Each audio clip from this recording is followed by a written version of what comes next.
Hello friends, welcome to my channel.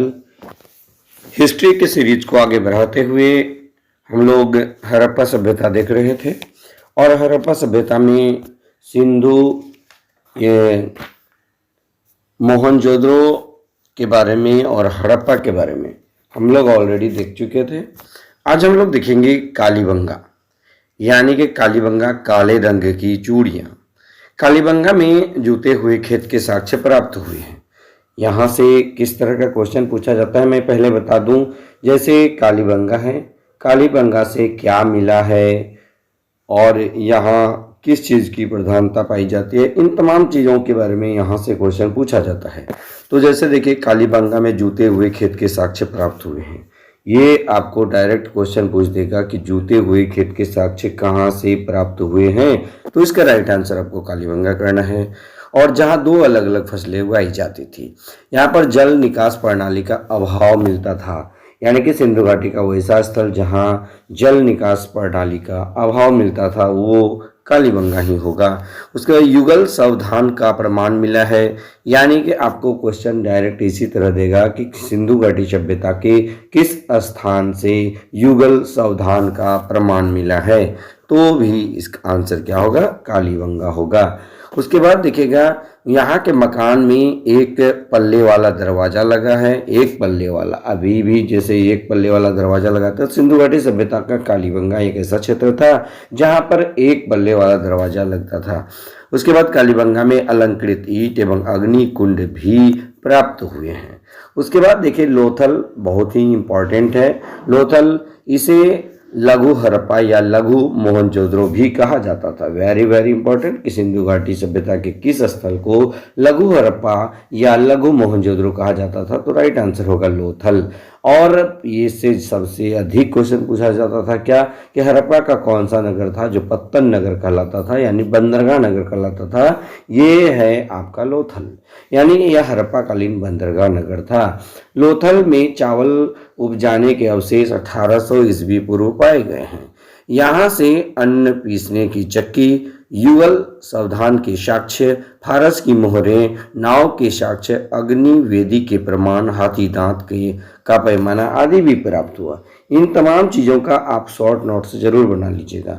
देखिएगा, कालीबंगा में भी और लोथल में भी दोनों जगह जो है सावधान के साक्ष्य प्राप्त हुए हैं।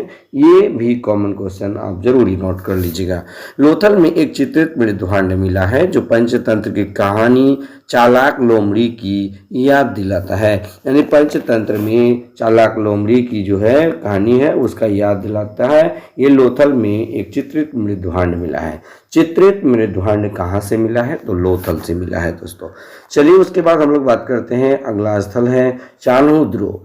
चान्होद्रो से देखिए, चान्होद्रो में सैंधव संस्कृति के बाद झूकर और झांगर संस्कृति विकसित हुई थी, यानी चान्होद्रो के बाद में जो है सैंधव संस्कृति जी समाप्त हुआ, उसके बाद झूकर और झांगर संस्कृति विकसित हुई थी। क्वेश्चन पूछा जाएगा झूकर और झांगर संस्कृति कहाँ विकसित हुई थी, तो ये चान्होद्रो में हुई थी।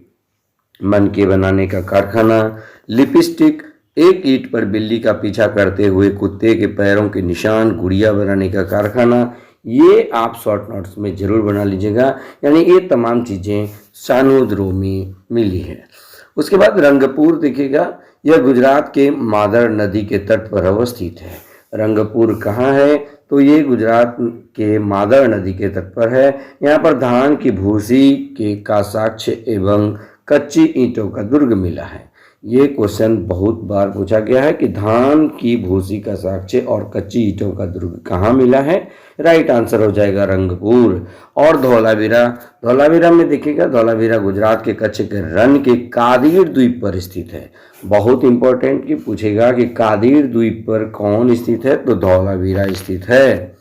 उसके बाद देखिए अगला सवाल, इसमें धौला का अर्थ सफ़ेद और वीरा का अर्थ होता है कुआं, यानी धौलावीरा का शाब्दिक अर्थ होता है सफ़ेद कुआं।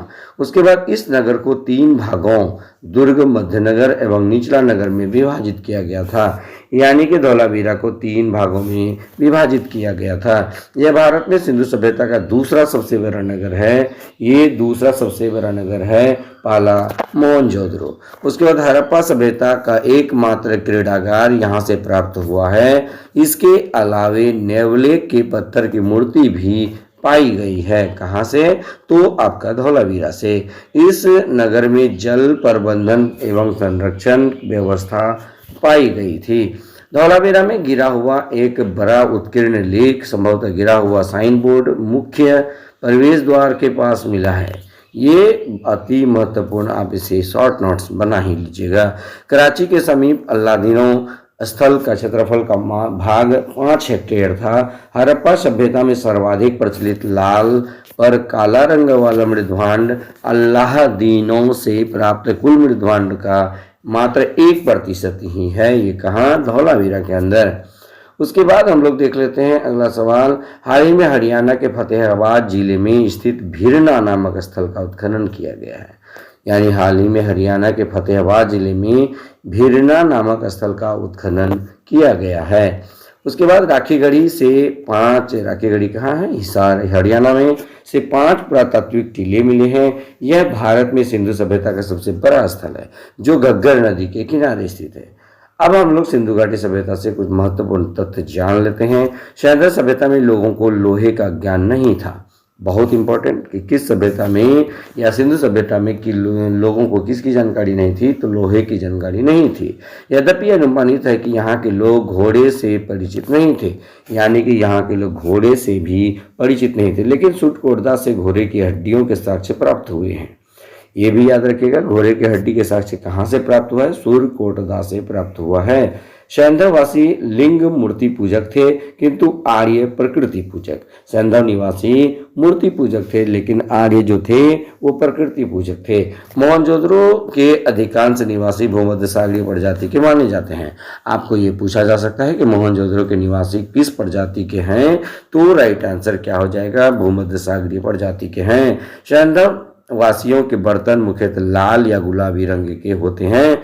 यहाँ पर संभवतः दास प्रथा का भी प्रचलन था। यानी सिंधु घाटी सभ्यता में भी दास प्रथा का प्रचलन था। सैंधव वासी पासे का खेल एवं नृत्य द्वारा अपना मनोरंजन करते थे। उस समय पासे का खेल और नृत्य इंटरटेनमेंट का मुख्य साधन था। गाय की मूर्ति कहीं से प्राप्त नहीं हुई है, ये भी याद रखिएगा। साथ साथ कुछ और पॉइंट्स हैं, मैं बता दूं। यातायात के लिए बैलगाड़ी का प्रयोग जो है सिंधु घाटी सभ्यता में होता था। और टेराकोटा आग में पकी हुई मिट्टी को कहा जाता था उस समय। और मेसोपोटामिया के पुरातत्व में दिलमन, माकन एवं मेलुहा की जानकारी मिलती है। कभी कभी आप देखे होंगे कि सिंधु घाटी सभ्यता का जो अन्य नाम है वो आपका मेलुहा भी है। ये मेलुहा भी सिंधु घाटी सभ्यता का ही नाम है। तो दोस्तों, इस प्रकार जो है हम लोग इस सीरीज में जो देख रहे हैं, एक एक करके हम लोग देखेंगे। तो आज बस इतना ही। कल के वीडियो में हम लोग सामाजिक जीवन, धार्मिक जीवन, राजनीतिक जीवन, आर्थिक जीवन और व्यापार सिंधु घाटी सभ्यता के लोग किस किस से करते थे, इन तमाम चीज़ों के बारे में हम लोग जिक्र करेंगे, देखेंगे बेहतर ढंग से। तो आज बस इतना ही। यदि वीडियो आप लोगों को, ये हमारा सीरीज यदि आप लोग को अच्छा लगे तो लाइक, शेयर और कमेंट जरूर कीजिएगा, ताकि जो है हमें भी हौसला हो। और साथ ही साथ आप लोगों को एक जानकारी भी दे दें कि जो बिहार टीचर की नियुक्ति होना है वो अब बीपीएससी के माध्यम से होगी। ये क्लियर हो चुका है, इसलिए आप लोग अपनी तैयारी में बिल्कुल भिड़ जाइए। और मैं संभवतः बता रहा हूँ कि ये सितंबर तक इसका एग्ज़ाम हो जाएगा, इसलिए आप अपनी तैयारी को बहुत बेहतर कीजिए। जब तक बेहतर तैयारी नहीं होगी, रिजल्ट की कल्पना आप नहीं कर सकते। तो बस आज के वीडियो में इतना ही। धन्यवाद।